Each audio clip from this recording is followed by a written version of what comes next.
Eu vou contar uma história para vocês. Há 20 anos atrás, eu fazia parte de uma mesa numa associação. E eu vi uma das histórias mais tétricas que eu já vi na minha vida. E pode ser que alguns de vocês já tenham ouvido essa história aqui entre vocês. E se já ouviram, vão lembrar comigo essa história com dor. Uma certa ocasião, numa igreja de um certo lugar no Brasil, uma mocinha pediu licença para conversar lá na frente, no microfone. Ela frequentava a igreja um ano e pouco. E ela pegou o microfone da mão da moça que estava terminando a escola sabatina e falou: eu tenho que contar para vocês um pecado meu. E as pessoas paralisadas olhando ela falar. E ela disse: eu quero contar para vocês. Estava ali na igreja naquela hora, o pastor se arrumando ali, ajeitando alguma coisa.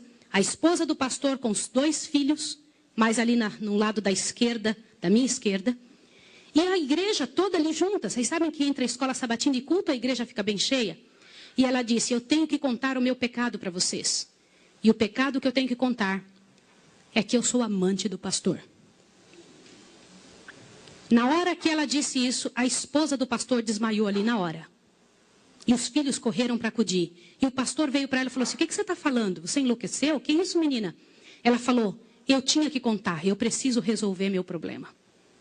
Eu preciso salvar a sua alma. Eu preciso resolver você. Os danitas, eles sempre usam essa: cuidado, eu preciso ajudar. Sempre usam a palavra da ajuda, viu? E naquele momento a igreja toda ficou em alvoroço. Eu não preciso dizer que não houve culto. Não houve culto. Não conseguiram fazer o culto. A esposa do pastor foi levantada dali, foi levada lá para fora. O pastor não sabia o que fazer. Começou a dizer: irmãos, por favor, isso é um grande mal entendido. Ela dizia: não é, meu bem. Eu precisava dizer, eu tenho que salvar você e tenho que salvar a mim. E ela foi levada para um quartinho, a esposa do pastor foi atrás e começou a conversar com ela, e falou com ela, e foi um alvoroço muito grande. E ela disse: olha, eu vou te provar que isso é verdade. Nós combinamos que ninguém nunca ia saber, foi uma coisa muito bem feita, mas eu preciso te contar. E falou para a esposa do pastor: prestem bem atenção no que eu vou dizer. Falou: só tem uma maneira de você me acreditar, vem aqui. O seu marido tem uma marca na genitália dele. E a marca é assim, assim, assim. E a esposa olhou para ela e acreditou nela na hora. Sabe por quê? Porque aquele pastor nunca tinha tido contato sexual com nenhuma pessoa, só com sua esposa. Eles se casaram virgens. E ela disse: ninguém sabe disso. Como é que essa moça sabe? Consegue imaginar o que é isso? E ela também nunca tinha contado isso para ninguém. E ela pegou a esposa do pastor, passou a acreditar. E ela contou detalhes sobre o corpo do pastor, detalhes sobre ele, até de coisas que ele falava enquanto dormia. Preste atenção. Eu não preciso dizer para vocês que aquele casamento acabou. A igreja todinha daquele pastor entrou num estado de bancarrota que vocês não têm ideia. Uma palavra, como diz Tiago, pode estragar a vida de uma pessoa para sempre. Sabe quantos anos se passou dessa história? Até que eu fiquei sabendo, isso foi há 20 anos atrás que eu fiquei sabendo. Já tinha se passado 20 anos que isso tinha acontecido. Por que eu fiquei sabendo dessa história? Foi numa mesa, numa comissão, numa associação. O presidente um dia nos chamou e disse o seguinte: irmãos, eu preciso da ajuda de vocês e oração por algo. O que foi? Há 20 anos atrás aconteceu a história de um pastor e contou toda a história para nós. Foi numa igreja assim, assim, assim, e nós tiramos a credencial desse pastor. E esse pastor foi para um sítio e ficou sozinho. A esposa dele é casada, tem outros filhos, está vivendo a vida dela. Mas eu fui chamado, olha o presidente nos contando.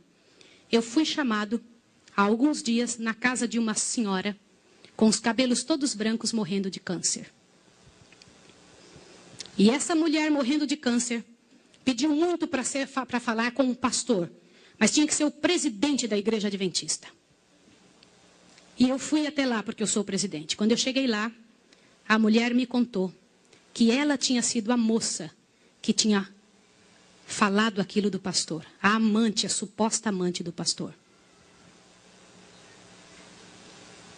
E ela contou para o presidente que ela havia inventado toda essa história. Mas como que ela sabia dos detalhes do corpo do pastor? Na ocasião, em que ela tinha se apaixonado pelo pastor. Ela trabalhava como faxineira dentro do hospital. E o pastor foi internado, prestem atenção, internado para uma cirurgia de apêndice e passou muito mal. E ela era amiga de uma enfermeira. E entrou dentro do quarto junto com a enfermeira, destampou o corpo do pastor e olhou o corpo do pastor todo, durante o tempo em que o pastor estava dentro do hospital em coma. E quando o pastor falava algumas coisas, ela ouviu o que o pastor falou e ela olhou os detalhes do corpo do pastor e guardou. Satanás plantou na cabeça dela 1 ano e ela formulou e acabou com a vida do pastor. E o presidente pegou uma credencial, foi lá no sítiozinho onde o pastor o coitado daquele pastor, o caluniado, estava. E ele chegou para ele e falou, junto com uma comitiva dos irmãos: pastor, eu vim aqui te entregar a sua credencial de novo, nós descobrimos que era mentira. Sabe qual foi a resposta do pastor, irmão? O pastor disse assim: vocês me devolvem minha família e meus filhos também? Vocês me devolvem minha reputação? Se vocês não devolverem junto, eu prefiro ficar aqui. E esse pastor, uns dias atrás, eu soube que ele morreu lá naquele lugar. Quem foi a assassina daquele pastor? Não foi só aquela mulher, foram todos que falaram junto. Porque, gente, quando acontece um inferno desse, uma multidão de gente sofre, uma multidão de gente machuca, fica machucado. Meus irmãos, vocês me perdoem ter que falar sobre isso, mas é verdade. Existem muitos lugares que eu tenho muito medo de pregar, mas eu vou igual se me chamam. Porque eu vou falar uma coisa para vocês. Ontem à noite eu comentei que a vida de quem prega essas verdades é altamente prejudicada.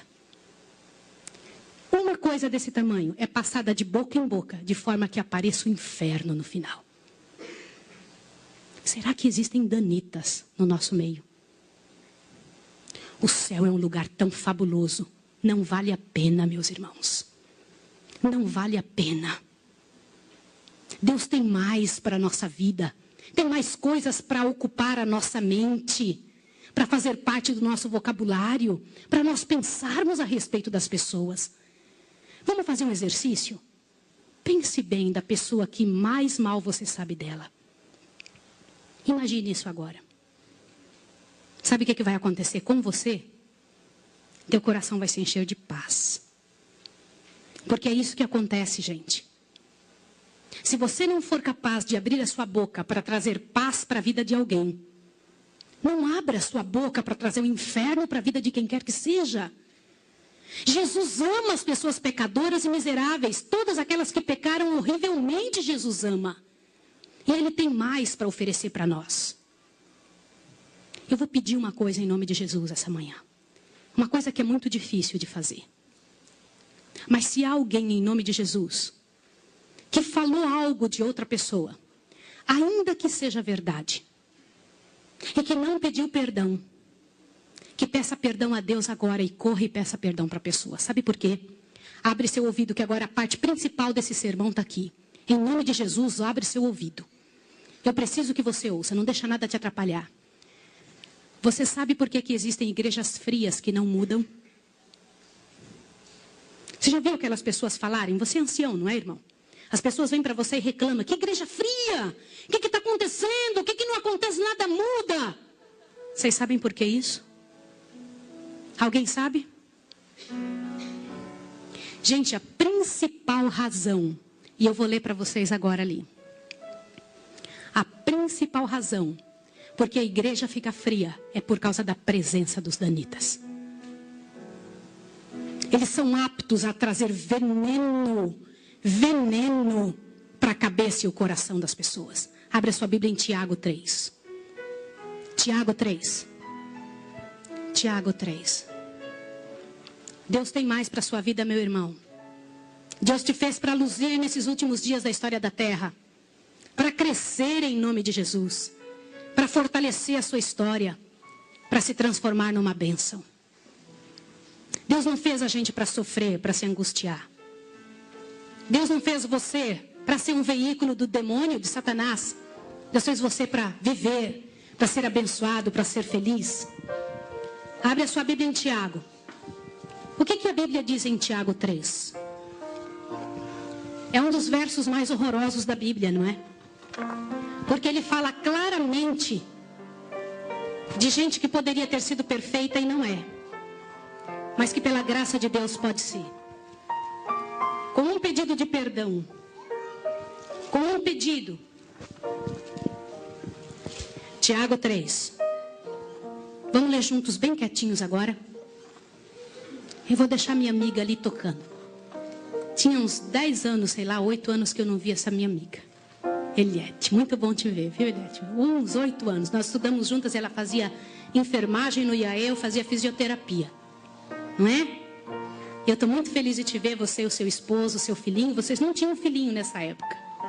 E nem eram casados. E aqui na América eu recebi o seu convite de casamento. Eu louvo o Senhor por ter enchido o seu coração de bênçãos, você e seu esposo. E que vocês levem esse sermão para o Brasil, para o nosso povo, para salvar nosso povo em nome de Jesus. Que poder livrar nosso povo das garras desse inferno. E poder trazer para a nossa vida algum bem. Leia, por favor, Tiago 3. Leia em silêncio. E pede para Deus encher o seu coração. Olha o que diz aí.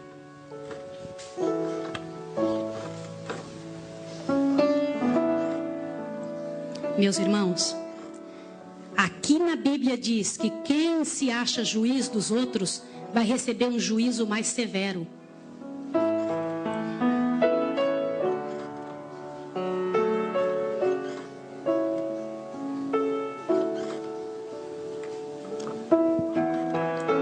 Eu vou ler com vocês. Meus irmãos, não sejais muitos de vós mestres, sabendo que recebemos um juízo ainda mais severo. Todos tropeçamos em muitas coisas. Se alguém não tropeça em palavra, este homem é perfeito e capaz de refrear todo o corpo. Sabe por que a gente não consegue vencer os outros pecados? Por causa da língua. Aqui está escrito isso, vocês acabaram de ler isso. Avante. Ora, quando pomos freios na boca dos cavalos, para que nos obedeçam, conseguimos dirigir todo o corpo. Vede também os navios que, sendo tão grandes e levados por impetuosos ventos, como um pequenino leme, se voltam para onde queria o impulso do timoneiro. Assim também a língua é um pequeno membro e se gaba de grandes coisas. Vede quão grande bosque tão pequeno fogo incendeia. A língua também é fogo, mundo de iniquidade situada entre nossos membros. Ela contamina todo o corpo, inflama o curso da natureza e é por sua vez inflamada por quem? Pelo inferno. Irmãos, em nome de Jesus, quando algum irmão vier falar mal de quem quer que seja, ainda que você saiba que é verdade, ore com essa pessoa. Peça por ela, peça por você. Porque não só Satanás está usando aquela pessoa, mas está tentando encontrar em você um meio de te acabar com a sua história e te levar a ser um danita também. A diferença, em nome de Deus, para quem se entrega. Vocês sabem, quando a gente tem 20 anos de idade, a gente se preocupa com o que os outros pensam a respeito da gente. Quando a gente tem 40, a gente não se importa com o que os outros pensam a respeito da gente. Mas quando a gente tem 60 anos, a gente descobre que as pessoas nunca pensaram em nós de verdade.